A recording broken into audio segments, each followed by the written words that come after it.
నమస్కారం. ఈరోజు మనమొక అద్భుతమైన ప్రయాణం చేయబోతున్నాం. హిందూ కళలోని ప్రతీకల వెనుక ఉన్న లోతైన అర్థాలను, కథలను శోధించబోతున్నాం. ఈ అన్వేషణలో మనకు దారి చూపేది మరెవరో కాదు, సాక్షాత్తు సంరక్షకుడైన విష్ణుమూర్తే. ఒక్కసారి ఆలోచించండి, మొత్తం ఈ విశ్వమంతా ఒకే ఒక్క చిత్రంలో ఇమిడిపోతే ఎలా ఉంటుంది? వినడానికే ఆశ్చర్యంగా ఒక అంతుచిక్కని రహస్యంలా ఉంది కదూ? ఈ ఆలోచనే మనల్ని హిందూ పురాణాల్లోని అత్యంత గంభీరమైన, అద్భుతమైన రూపమైన విశ్వరూపం వైపు నడిపిస్తుంది. అసలు హిందూ కళలో ప్రతి చిన్న గీతకి, ప్రతి భంగిమకి, వాళ్లు పట్టుకున్న ప్రతి వస్తువుకీ ఓ కథ ఉంటుంది. ఈ కథల్ని చదవాలంటే మనకొక ప్రత్యేకమైన భాష తెలిసి ఉండాలి. అదే ఐకనోగ్రఫీ. సింపుల్గా చెప్పాలంటే చిత్రాల భాష అన్నమాట. సరే, మరి ఈ దివ్య కళను అర్థం చేసుకోడానికి మన ప్రయాణం మొదలుపెడదాం.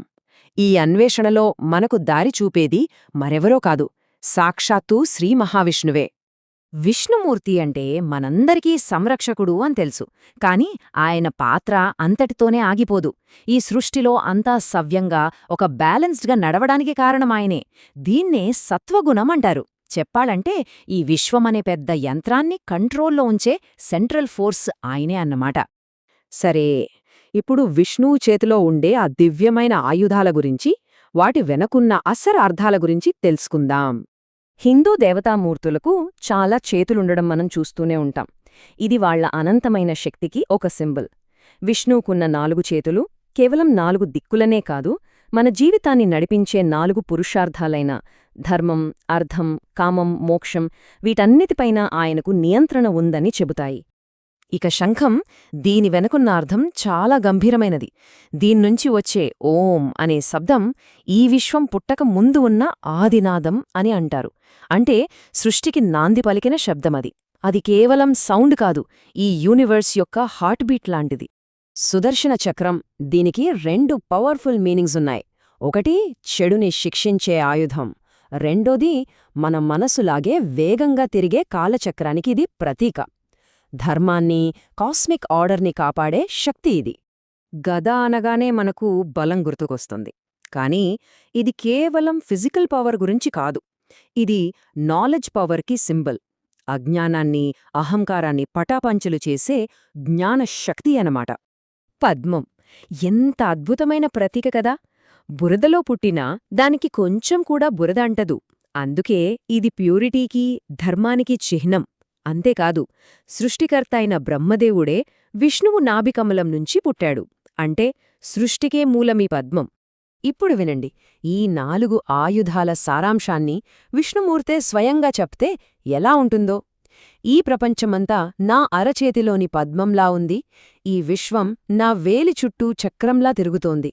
నా శంఖంతో జీవ సంగీతాన్ని వినిపిస్తాను, నా గదతో సర్వజీవులనూ రక్షిస్తాను.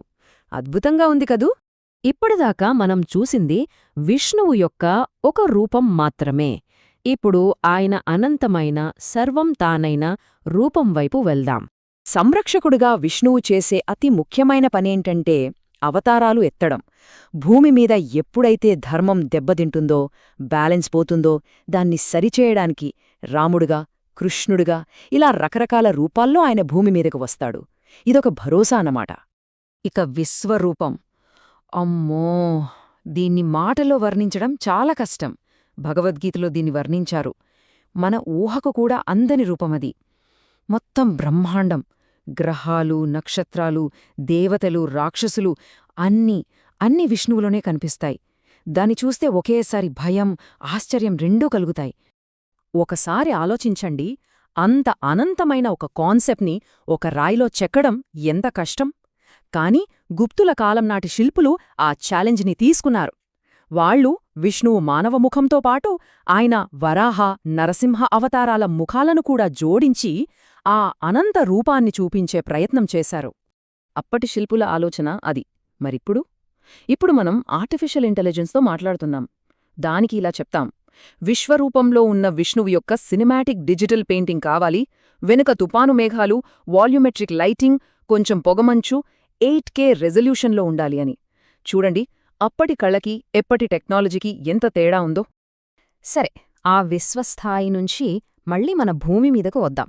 మన పురాణాల్లో నదుల్ని కూడా దేవతలుగా ఎలా చూశారో వాటి వెనుకున్న కథలేంటో ఇప్పుడు చూద్దాం. మన సంస్కృతిలో నదులు కేవలం నీటి ప్రవాహాలు కావు, అవి జీవధారలు. అందుకే వాటిని మాత అని, అంటే తల్లి అని పిలుస్తాం.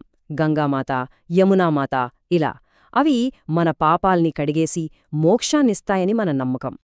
ఇప్పుడు అత్యంత పవిత్రమైన 2 నదులు గంగ మరియు యమునల మధ్య ఉన్న తేడాలన్నీ చూద్దాం. గంగ వాహనం మొసలి అంటే మకరం. ఇది శక్తికి, ప్యూరిటీకి చిహ్నం.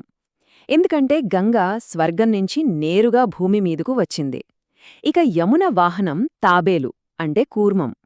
యమున నది శ్రీకృష్ణుడి జీవితంతో ముడిపడి ఉంది కాబట్టి ఇది ప్రేమకు, భక్తికి చిహ్నం. పురాతన ఆలయాల్లో, ముఖ్యంగా గుప్తుల కాలం నాటి దేవాలయాల్లో మీరు గమనిస్తే గుడి మెయిన్ ఎంట్రన్స్కి 2 వైపులా గంగా, యమునల విగ్రహాలుంటాయి. దేవఘర్లోని దశావతార ఆలయంలో ఇది మనం స్పష్టంగా చూడొచ్చు. వాళ్ళు అక్కడ దైవ సంరక్షకులుగా, అంటే డివైన్ గార్డియన్స్గా నిలబడతారు. లోపలికొచ్చే భక్తుల్ని పవిత్రం చేస్తారనమాట.